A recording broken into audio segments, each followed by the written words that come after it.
So guys, I'm finally feeling good enough to film this video. If you've been following me on Instagram, you've known this, but YouTube, maybe you had no idea.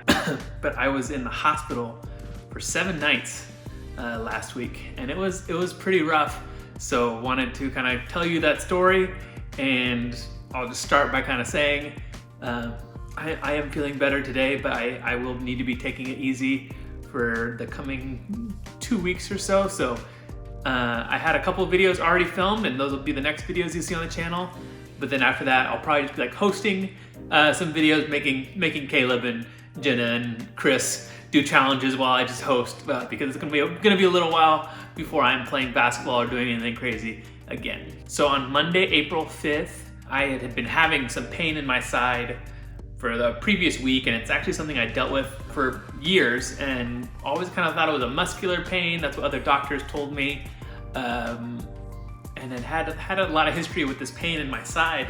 But on Monday, the pain was getting really, really bad, and my fever was getting really, really high. And that is not a good thing, and if you might know, that is a sign of appendicitis. And long story short, I went from one doctor to another doctor to the CAT scan, and people at the CAT scan told me I needed to go immediately to the ER because I had appendicitis and my appendix had ruptured. So I I went to the ER, and after a few hours in the ER, was admitted to the hospital, and doctors confirmed appendicitis, and they could also tell, like I'd mentioned, that this has been going on for a long time. So I'd had multiple doctors tell me, no, it's not appendicitis. If it was appendicitis, you'd know it. When I kind of knew it was something pretty serious.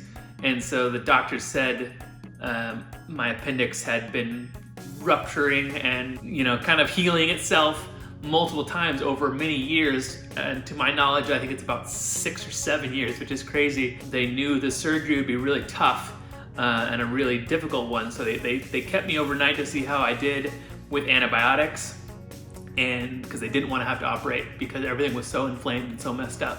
But after one night, they decided they had to operate, and it was not an easy surgery.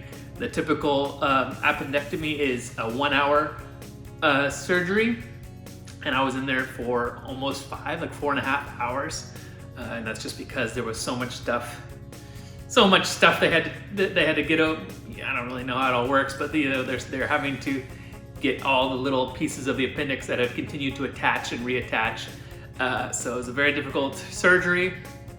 And the next day after surgery, my fever was getting really, really bad. So my body was still kind of having to fight off all the infection from the appendicitis. Because when your appendix bursts, all these bad things are released into your body, and your body's having to fight them off. And so the next day, my temperature got as high as 104 point something, 104.4, 104.5, which is very, very high.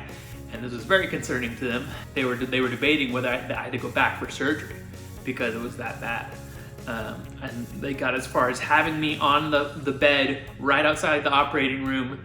And then the doctors came in after taking another look at the CAT scan, the new CAT scan, and said they just think we should wait. They just think it's my body fighting off the stuff, and like a second surgery would have really messed me up even more. Would have been a much more serious recovery, would have been a much bigger incision down my stomach. So I was very thankful that they chose not to operate.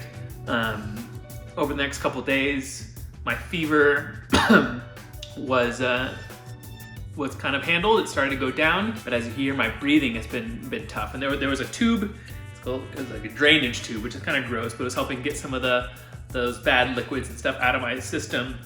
And the tube went from my left side to my right side and then all the way up my side. And that tube had been poking my diaphragm, they learned, which was an unfortunate, unplanned, unintentional thing. And so my breathing was very difficult. So after I finally got my temperature handled, the next day, like I couldn't breathe. Like if I stood up, I couldn't breathe. It was super, super scary. And so then they shortened that tube so that it wasn't poking my diaphragm anymore. But even today, you can still hear my breathing has been the most difficult part of the recovery.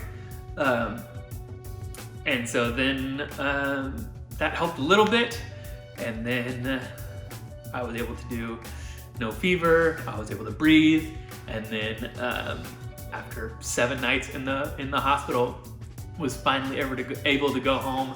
And through this whole time, my parents were able to come by, but because of COVID rules, you're only allowed 1 visitor. And we decided that because Cassie's pregnant, we didn't want her in a hospital with all the germs and COVID victims and all that stuff. So I did not see my wife for 7 nights. So it was very nice to come home. Recovery at home, it's so much nicer to be at home than in the hospital. So I'm glad to be back. I'm feeling, I know I might sound, I might sound rough, but I'm feeling a lot better. Those of you who did know this was happening, who are following on Instagram, appreciate all of your thoughts and prayers. Meant a lot, and all your messages.